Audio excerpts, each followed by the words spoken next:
Hi everyone. So today I want to talk about things that have changed my makeup game, things I've learned over the course of 5 years being here on YouTube, experimenting with makeup, playing with makeup, learning what I like and what I don't like, and things that I feel like have helped me improve and make me feel good when I wear makeup. And hopefully these are things that you can also keep in your arsenal for when you want to feel and look really good. And I also want to say thank you to today's sponsor, which is Everyday Humans, and they are a company that make SPF and body care for everyone, which I think is great because everyone does need SPF in their life. I think that it's one of those things that I would not leave the door without putting an SPF on my face. One of the things that I think has changed my makeup game is having a great SPF product that I can wear and sits well under makeup. And for that reason, I actually love this Resting Beach Face SPF 30 Sunscreen Serum, which I love the name of, and I feel like all their products have really cute names. I'm wearing it today. It's a chemical sunscreen. It feels like a lightweight gel type moisturizer.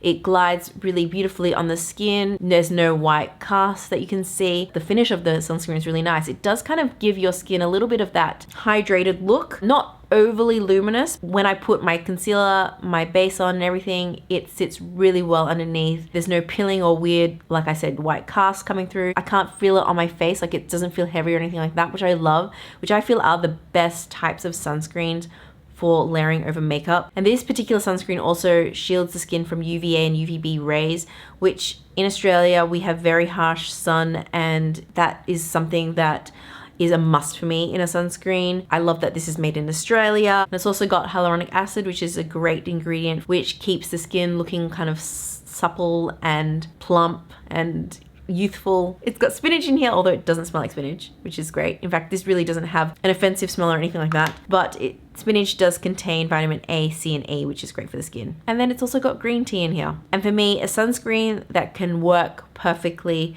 and in sync with makeup is a must-have, something that has changed my makeup game, because I used to wear sunscreens that, to be frank, were not necessarily made for makeup users. Finding the right sunscreen that's gonna layer really well with makeup is really important, because if it doesn't, it's just gonna ruin your makeup. And a sunscreen like this is fantastic. The next thing that has changed my makeup game, and I'm not gonna name specific products because it's not really about a specific product, it's more about how it works for you. But one of the other things that has really changed my makeup game is finding concealer that works under my eye area. As I've gotten older, with kids, not getting enough sleep, I've gotten darkness around here. It's not something that I used to pay that much attention to. As I've gotten older, it's become something that's really important, is to find a concealer that works really well under my eye area. Now, I have quite dry skin under there, so finding something that I can easily blend with my fingers, or a sponge if you want, was really important. I do both ways depending on if I've got a clean sponge that day, but most of the time I am using my fingers these days. Now, not all concealers out there in the market are made for under the eye area, and depending on your skin type as well, some might work better than others. Finding the right color is really important as well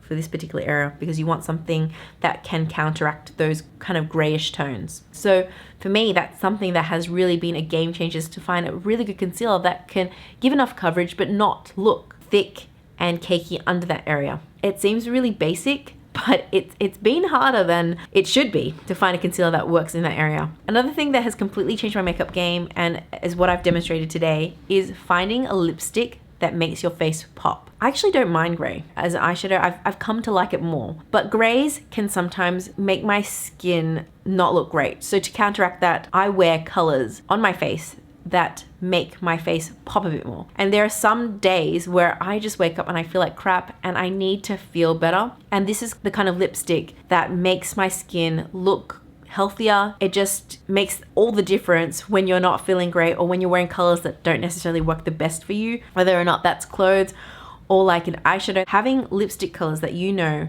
make you look awake is so important. Oftentimes, and especially during last year, I think I went for a lot of nudes, and you know, nudes are fine, but sometimes you just need that color that brings life to your face, and this is a color that does that for me. I love this kind of orangey brown. I find that when I wear this color, I don't need to wear very much makeup because it works so well, and in fact it sometimes pulls together a whole outfit. And that's obviously going to differ from person to person, because it will depend on your skin tone and your coloring, what colors suit you the best. Again, it comes a lot with experimentation and trying things out, and you sort of know when they work because you just look in the mirror and you think, you know, I look great today. Or people around you might comment and say, what's that color? It's an amazing color on you, you know? Another thing that I've learned that I feel like is something that everyone should have if possible, and especially if you don't like to have a lot of makeup, is finding colors that can work on the cheeks, the lips, and the eyes. And I only have a few colors that I can do that with. One of them is the Lisa Eldridge Velvet Dragon. It works beautifully as a cheek color, beautifully as a lipstick. If you put a little bit as eyeshadow, it just looks great. If you're someone that's a minimalist, it's also great because it means that you don't have to have a lot of makeup, but also because there's something really satisfying and really aesthetically pleasing about having a matching eye, lip, and cheek color. There's just something that's really beautiful about it. And like I said, not all colors can do that. Some pinks and some reds work beautifully like that. I like having those multi-use products in my arsenal because that helps me on days where I need a bit of a pick-me-up, or I might be having a lazy makeup day and I just don't want to do too much. I can just go to one of those colors. I probably only started doing that after I started watching Lisa Eldridge and realizing, wow, a lipstick doesn't just have to go on the lips. Of course, you know, if you've got sensitive skin and there are some ingredients that you have to be a bit more careful with wearing near your eyes. But if you're someone that isn't affected by that or isn't really too bothered about that, like me, I don't really necessarily have sensitive eyes, then I like those kind of products. And I love that kind of versatile makeup.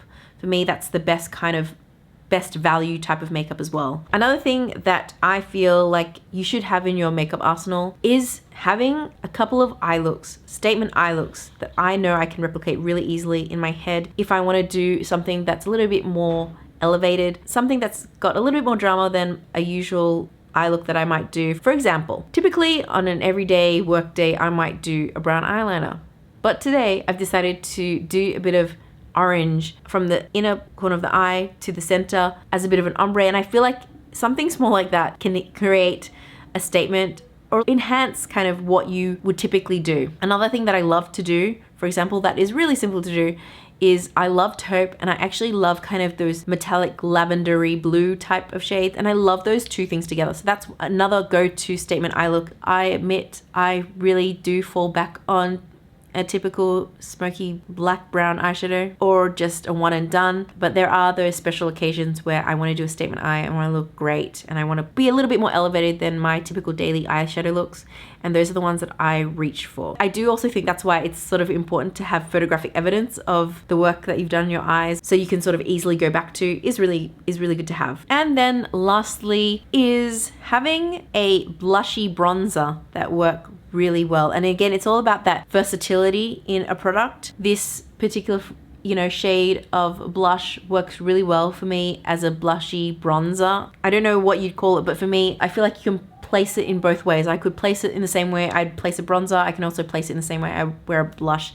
And just having that shade that really complements your skin tone and just makes you have an overall healthier complexion, I think is something really important to have. So if there are days where, again, I'm feeling tired or I'm feeling uninspired, I go for a shade that I know works really well and is versatile, a shade like this. And again, I'm making a point not to name specific products because this is going to be different for everyone. It's only over time and with experimentation, like I've said for the millionth time, that you kind of learn what works and what doesn't. And for me, I have a ton of blushes. It doesn't mean I'm not going to use those other blushes. It just means that there are really days where I just want something that is going to not fight as hard against everything else.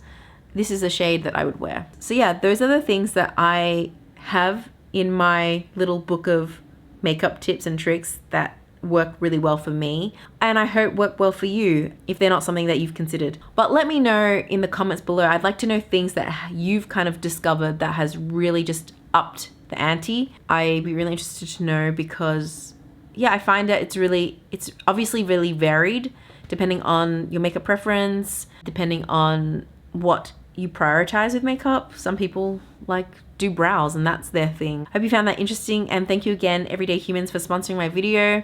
Really helps me out, helps keep me doing what I'm doing. I will leave all the links to their products in the description below, and I will see you in the next one. Thanks for watching.